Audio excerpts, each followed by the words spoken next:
In this video, we'll talk about geometric sequences. This type of sequence often occurs in applications to finance, population growth, and many other fields. Let's start with an example. Suppose we have the sequence 2, 4, 8, 16, 32, etc., and so forth. So as we've done in the past, we'll try to uncover where our natural numbers are in each term. So let's start with looking at 2. So 2, that's just 2, right? So we'll leave that as 2. 4, we're trying to uncover our natural numbers. So let's write this as 2 times 2 to the first. 8 we'll write as 2 times 2 squared. 16, 2 times 2 cubed, etc., and so forth. So remember, 2 cubed is 8, so 2 times 2 is 8 is 16. So that works out.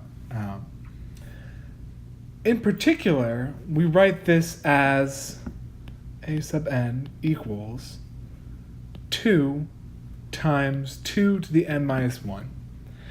Now, in this case, we can actually simplify this to 2 to the n, but I want us to focus mostly on this definition of this particular sequence. So let's look at one more where maybe this particular definition will will become clearer. So the next one, suppose we have the sequence 2/3, 2/9, 2/27, 2/81, etc., and so forth. For this one, again, we kind of notice that in the denominators, we have powers of 3. In particular, we're multiplying the number 2 by these powers of 3 in the denominator. So let's rewrite each one of these. So we'll start with 2/3. 2/9 is just 2/3 times 1/3. So let's write it like that. 2/27 is 2/3 times 1/9. And 2/81 is 2/3 times 1/27. So in each case, we're taking the previous term and multiplying it by 1/3, right? To get from here to here, we're taking 2/3 and multiplying it by 1/3. To get from the second term to the third term, we're taking 2/3 times 1/3 and multiplying it by 1/3. And to get from 2/3 times the 9th to 2/3 times the 27th, we're taking 2/3 times a third times a third times a third. So in general, we'll write this sequence as a sub n equals 2/3 times 1/3 to the n minus 1. So this particular kind of sequence where we're multiplying the previous term by 1/3 to get to the next term has a special name. This is called a geometric sequence. A geometric sequence is a sequence of the form a, ar, ar squared, ar cubed, etc., and so forth. The number a is the first term, r is the common ratio, and the nth term is given by a sub n equals ar to the n minus 1. It's important to note that in these cases, r will be non-zero. Now, looking at this, it should become clear why we were trying to write our previous two sequences in this particular form. To draw the analogy here, let's think back to arithmetic sequences. Recall that an arithmetic sequence is generated when we repeatedly add a number d to an initial term a.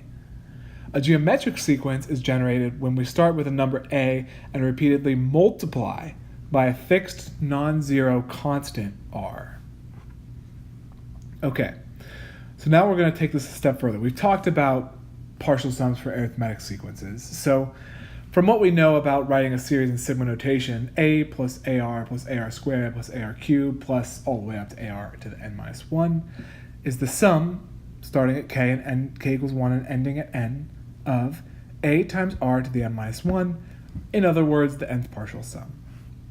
To derive a formula for the nth partial sum of a geometric sequence, let's write out the nth partial sum. So again, this will be a plus ar squared plus all the way up to ar to the n minus 1.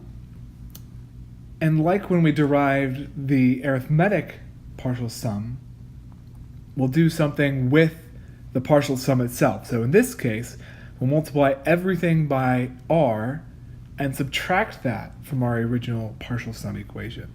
So now we'll have AR plus AR squared, which AR, remember, that's A times R.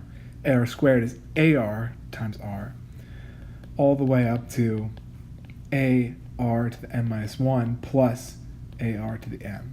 So we've still got the same number of terms here. Now, subtracting them from one another, we have AR's canceling, AR's cancel, AR squareds cancel, all the way up to the AR to the n minus 1 cancels. So we're left with A minus AR to the n. Now this we can solve for. So remember, we're trying to solve for the nth partial sum. So we'll need to factor out S sub n. So we have S sub n times 1 minus r. And we'll factor out an a over here, so we have a times 1 minus r to the n.